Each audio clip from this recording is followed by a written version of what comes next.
हर investment करने से पहले हमें पूछने चाहिए 5 सवाल। और कौन से हैं वो 5 सवाल, यही हम इस वीडियो में जानने वाले हैं। इंटरेस्टिंग होगा, वीडियो बने रहिए। तो नमस्कार दोस्तों, मैं हूं जयंत और शुरू करता है long term investment philosophy with market milestone.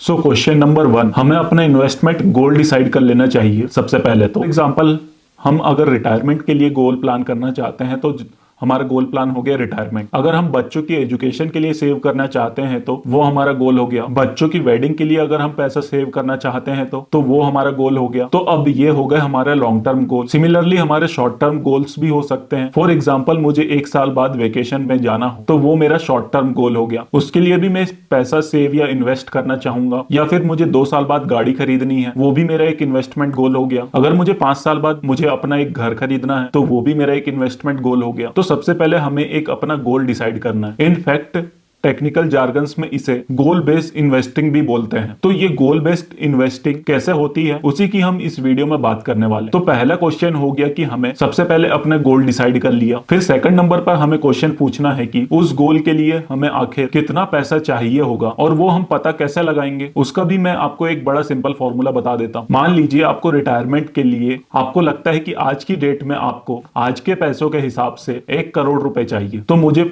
24 साल या 25 साल बाद कितने रुपए लगेंगे, उसके लिए बड़ा आसान फॉर्मूला है। आप उसको देख सकते हैं हमारे रूल ऑफ 72 में। उस रूल ऑफ 72 के अंदर आप 6% का इन्फ्लेशन भी डाल दीजिए। तो 72 डिवाइडेड बाई 6 यानी कि हर 12 साल में आपका जो कॉर्पस है आज की डेट का, उसको डबल कर लीजिए तो आपको इन्फ्लेशन एडजस्टेड वो अमाउंट मिल जाएगा। आज के हिसाब के आपके 1 करोड़, वो 12 साल के बाद वो आपको डबल चाहिए होंगे, विच मीन्स कि आपको 2 करोड़ रुपए चाहिए होंगे 12 साल के बाद अगर आपको रिटायरमेंट लेना है तो। और 24 साल बाद उसका भी डबल हो जाएगा। तो 24 साल बाद आपको 4 करोड़ रुपए चाहिए। और ये मैं खाली एक एग्जाम्पल के लिए ले रहा हूं। हर बंदे का अलग अलग लाइफ स्टाइल हो सकता है। किसी के लिए 1 करोड़ भी सफिशियंट हो सकता है। कोई कह सकता है कि नहीं, मुझे आज के जमाने के 5 करोड़ रुपए चाहिए। तो आप सिमिलरली आप उसी तरह का अमाउंट मल्टीप्लाई कर सकते हैं। तो अभी हम एग्जांपल के तौर पे हम मान लेते हैं कि रिटायरमेंट के लिए हमें 25 साल बाद हमें लेट से 5 करोड़ रुपए चाहिए। तो अब यहाँ पे हमने एक अपना टारगेट अमाउंट सेट कर लिया है अपने गोल के हिसाब। अब तीसरा सवाल आ जाता है कि कितने टाइम फ्रेम के लिए हम अपना पैसा इन्वेस्ट करेंगे। जैसा भी हमने अपने एक एग्जांपल में देखा, अगर हम रिटायरमेंट अपना 25 साल बाद प्लान करते हैं, उस समय मुझे उस टाइम के 5 करोड़ रुपए चाहिए। इसका मतलब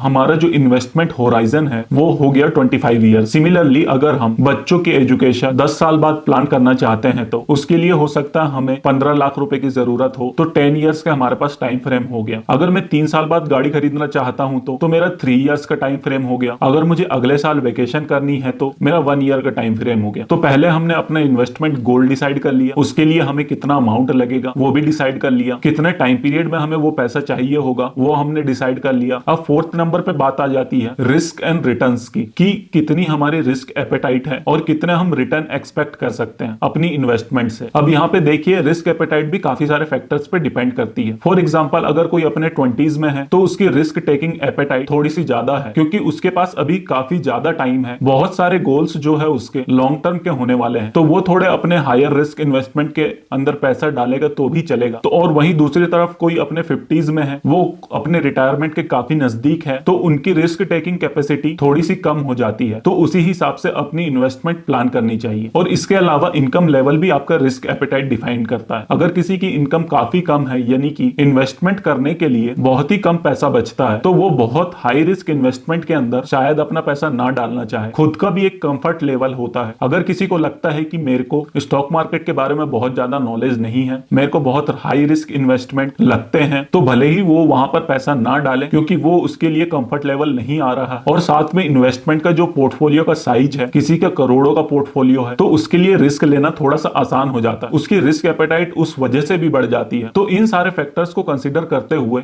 हमें अपनी रिस्क एपेटाइट सबसे पहले एनालाइज कर लेनी चाहिए कि कौन कौन से इन्वेस्टमेंट हमारे कंफर्ट जोन में आते हैं। और ये तो हम सभी लोग जानते हैं कि जो हायर रिटर्न्स होते हैं वो हायर रिस्क के साथ साथ ही आते हैं। फॉर एग्जाम्पल स्टॉक मार्केट के अंदर रिटर्न सबसे ज्यादा आते हैं तो उसके अंदर रिस्क भी थोड़ा सा ज्यादा रहता है। लेकिन अगर हम लंबे समय, जैसे मैं बोलता हूं लॉन्ग टर्म की बात करते हैं, तो हमारा रिस्क काफी कम हो जाता है, क्योंकि हमें पता है 10 साल या 15 साल 20 साल में तो मार्केट ऊपर ही जानी है, तो वहां पे हमारा रिस्क बहुत ज्यादा नहीं होता। इसीलिए अगर हमारा टारगेट टाइम होराइजन से कम है, अगर 2-3 साल का है, तो उनके लिए स्टॉक मार्केट इतनी सूटेबल ना, तो ये सारी चीजें हमें पहले से ही एनालाइज कर लेनी चाहिए। दूसरी बात, जब हम अपने रिटर्न्स कैलकुलेट करते हैं तो उसके अंदर हमें अपनी सारी कॉस्ट भी एडजस्ट करनी पड़ती है। फॉर एग्जाम्पल, अगर हम म्यूचुअल फंड के अंदर पैसा इन्वेस्ट कर रहे हैं, वहां पे एक्सपेंस रेशियो कितना जा रहा है वो हमें पता होना चाहिए। अगर हम स्टॉक्स में इन्वेस्ट कर रहे हैं तो हमें उसके अंदर कितना खर्चा आ जाएगा ये भी हमें पता होना चाहिए। डायरेक्ट स्टॉक्स के अंदर अगर हम पैसा डाल रहे हैं तो हमारे कितने पैसे लग जाएंगे यह भी हमें पता होना चाहिए। इसके साथ बहुत सारी इन्वेस्टमेंट के अंदर आपका टैक्स भी लगता है, तो वो टैक्स की कैलकुलेशन भी आप जरूर कीजिए जब भी आप कोई इन्वेस्टमेंट को प्लान करते हैं। जैसे कि स्टॉक्स में, म्यूचुअल फंड्स में, रियल एस्टेट में कैपिटल गेन्स टैक्स भी लगता है, तो ये कैलकुलेशन के बाद ही जो रिटर्न बनता है उसी को हमें ध्यान में रखना चाहिए। अभी तो हम सारे सवालों की ही बात कर रहे हैं, हम एक एग्जांपल भी लेके चलेंगे कि किस तरीके से हम किसी पर्टिकुलर इन्वेस्टमेंट गोल में एग्जीक्यूट कर सकते हैं, स्टेप बाय स्टेप भी देखेंगे। तो अब ये तो हमने 4 सवालों की बात कर ली, अब हम 5वें सवाल की बात करते हैं। वो भी बहुत इंपॉर्टेंट होता है कि किसी भी इन्वेस्टमेंट के अंदर आखिर हमारा एफर्ट कितना जाएगा, यानी कि हमें कोई स्किल अपग्रेड करना पड़ेगा या फिर कोई हमें नॉलेज गेन करनी पड़ेगी, साथ में हमारा टाइम कितना जाएगा उसकी रिसर्च के लिए और उसके अंदर इन्वेस्ट करने के लिए। अगर हम यहाँ पर एग्जांपल्स की बात करें, अगर हम एफडी के अंदर पैसा डालते हैं तो, स्मॉल सेविंग स्कीम्स के अंदर पैसा डालते हैं तो, पीपीएफ में पैसा डालते हैं, यहाँ पर हमारा लो एफर्ट होता है काफी। सिमिलरली अगर हम बॉन्ड्स के अंदर पैसा डालते हैं तो, म्यूचुअल फंड्स के अंदर पैसा डालते हैं तो वहां पर भी लो एफर्ट होता है। ये सब आप जनरली पैसिव इनकम की तरह इन्हें ट्रीट कर सकते हैं। फिर अगर हम मीडियम एफर्ट की बात करें तो, जहां पर आपको कुछ एफर्ट डालने पड़ते हैं रिसर्च के अंदर या फिर उन इन्वेस्टमेंट को थोड़ा सा मैनेज करने के लिए, तो यहाँ पर हमारे लिए एग्जांपल आ जाते हैं जैसे कि स्टॉक्स हैं या फिर बंच ऑफ स्टॉक्स हैं या फिर रियल एस्टेट है। अगर आप रियल एस्टेट में भी इन्वेस्ट करते हैं तो वहां पर आपको अपनी रेंटल प्रॉपर्टीज को मैनेज जरूर करना पड़ता है। साथ में जब आप अपने रियल एस्टेट में इन्वेस्ट करते हैं तो भी आपको रिसर्च काफी करनी पड़ती है या फिर उस प्रॉपर्टी को मेंटेन करने के लिए आपका टाइम जाता है। सिमिलरली स्टॉक्स के लिए भी आपको थोड़ी बहुत रिसर्च करनी पड़ती है। ओवरऑल आप किस आइडिया वाले स्टॉक्स में इन्वेस्ट करना चाहते हैं, और ये सारी जो इन्वेस्टमेंट के ऊपर हम बात कर रहे हैं, तो इन सब में आप इन्वेस्ट कैसे कर सकते हैं उन सब की लिंक मैं आपको डिस्क्रिप्शन में दे दूंगा। तो ये हो गया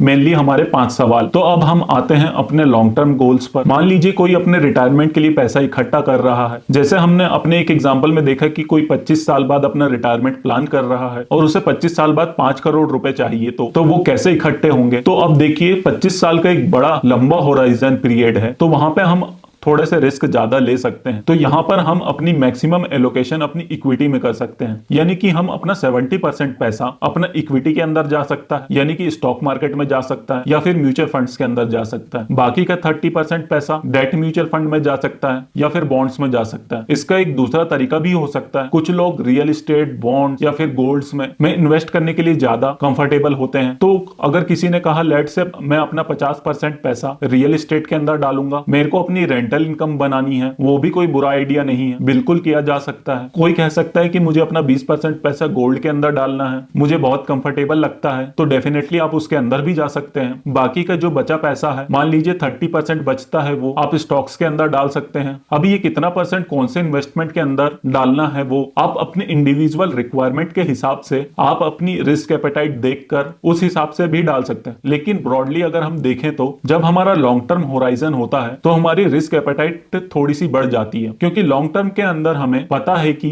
जो रिस्की इन्वेस्टमेंट है, फॉर एग्जांपल जैसे स्टॉक मार्केट की बात करें हम तो वो लॉन्ग टर्म में अच्छे रिटर्न्स देगी ही, तो आप डेफिनेटली स्टॉक मार्केट को यहां पर कंसीडर कर सकते हैं जब भी हमारे लॉन्ग टर्म गोल होराइजन हो। तो यहां पर हमने खाली अभी रिटायरमेंट की बात करी है। लॉन्ग टर्म गोल्स के अंदर हमारे यहाँ पर बच्चों की एजुकेशन भी हो सकती है। 10 साल बाद या 15 साल बाद हो सकता है आपको 15 लाख या 20 लाख रुपए की जरूरत हो, उनको जब आप कॉलेज में भेजना चाहें या फिर आपको उनकी शादी करनी है 10 या 15 साल के बाद, तो उसके लिए भी आपको एक कॉर्पस चाहिए होगा। या फिर आपको हो सकता है कि 10 साल बाद अपना एक बड़ा घर का प्लान कर रहे हैं, तो उसकी डाउन पेमेंट के लिए भी इन्वेस्टमेंट आज से ही शुरू कर सकते हैं। तो ये तो हमारी हो गई लॉन्ग टर्म इन्वेस्टमेंट की बात। अब हम बात करते हैं शॉर्ट टर्म इन्वेस्टमेंट की बात। मान लेते हैं हमें 1 साल के बाद वेकेशन में जाना हो, तो वो मेरे लिए एक शॉर्ट टर्म इन्वेस्टमेंट हो जाती है। या फिर मुझे 2 साल या 3 साल के बाद गाड़ी खरीदनी है, उसके लिए हम मान लेते हैं कि मुझे 7 लाख रुपए की जरूरत है, तो ऐसे केस में मैं स्टॉक मार्केट के अंदर अपना पैसा नहीं डालूंगा बहुत ज्यादा। इस केस के अंदर मैं एफडी में, बॉन्ड्स में, डेट म्यूचुअल फंड में, ऐसी जगहों पे पैसा डालूंगा जहां पे मुझे पता है कि हाँ 2 साल के बाद मुझे यहाँ इतने पैसे फिक्स्ड मिल ही जाएंगे, इतना मुझे अपना फिक्स्ड रिटर्न प्रॉमिस किया जा रहा है। देखिए शॉर्ट टर्म के अंदर स्टॉक मार्केट शॉक मार्केट भी हो जाती है, क्योंकि शॉर्ट टर्म के अंदर हमारे को नहीं पता है कि स्टॉक मार्केट कहां जाने वाली है। यहाँ पे वॉलेटिलिटी काफी हाई होती है, तो यहाँ पे मुझे कुछ पैसा 1 या 2 सालों के अंदर बाद ही चाहिए, तो मैं ऐसे पैसे को मैं स्टॉक मार्केट के अंदर डालना नहीं चाहूंगा।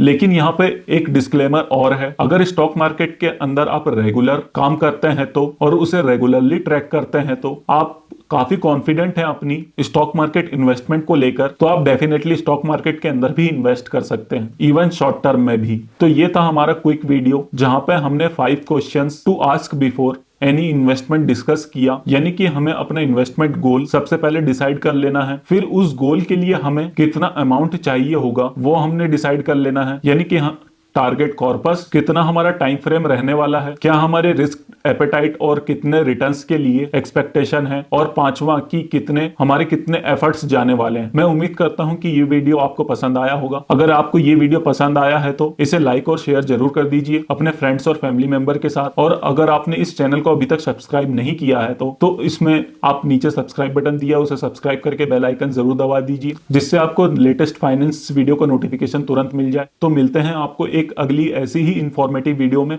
तब तक के लिए this is Jayant Verma signing off, bye bye.